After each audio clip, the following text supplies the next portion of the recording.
Cette journée de valorisation est pertinente et opportune car elle intervient au moment où nous sommes dans le prolongement du 8 mars dédié cette année à la femme rurale.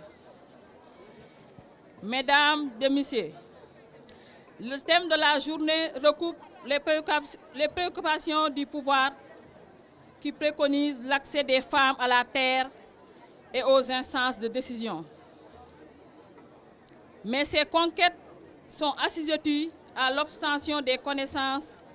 et de compétences. C'est pourquoi, mes chères sœurs, mes mamans, vous avez compris toute l'importance de l'alphabétisation fonctionnelle qui vous permet d'occuper une place importante dans le développement, voire dans la mise en œuvre du PSE. Le ministère de l'Éducation nationale,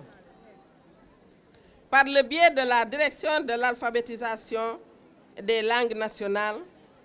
a mis en place le PENEBJA et RAMA pour soutenir la cible dans ce domaine avec l'appui du CNRE. Les collectivités territoriales sont aussi impliquées dans le choix des opérations et la gestion est collégiale puisqu'aujourd'hui, aucune inspection ne peut payer les facilitateurs sans la co-signature de la mairie concernée. Cela met en valeur un dispositif d'éducation solidaire portant une synergie des actions. Les efforts fournis par l'État ne se limitent pas à cela seulement si nous raisonnons éducation, puisque nous venons d'assister au premier examen de validation des acquis de l'expérience du secteur de l'alphabétisation, où notre région s'est classée première au niveau national avec 60% d'admis. Aujourd'hui, ces femmes ont obtenu un diplôme à valeur certificative d'aptitude pédagogique qui peut encore leur ouvrir l'accès à l'emploi.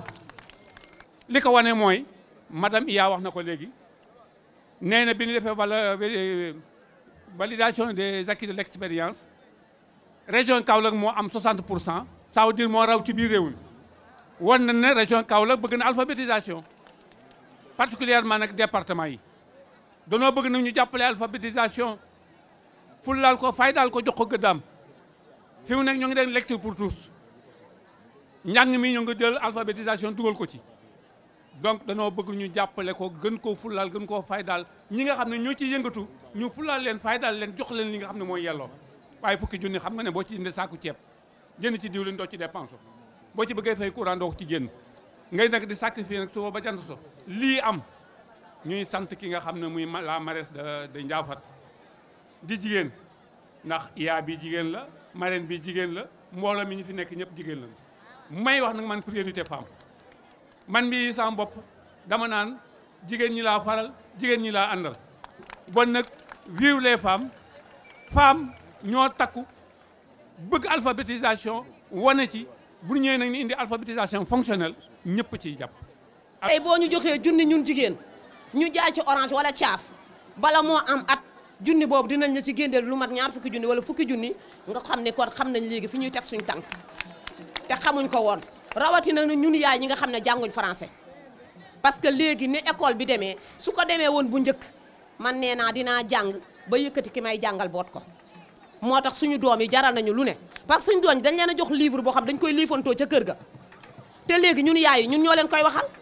parce que bu suñu doom ñëwee laaj ñu ñun yaay yi ñi nga xam ne jànguñu école tey ñoo leen di jàngal olofal te olofal boobu dañ ñoo mayoon classe su ñetti weer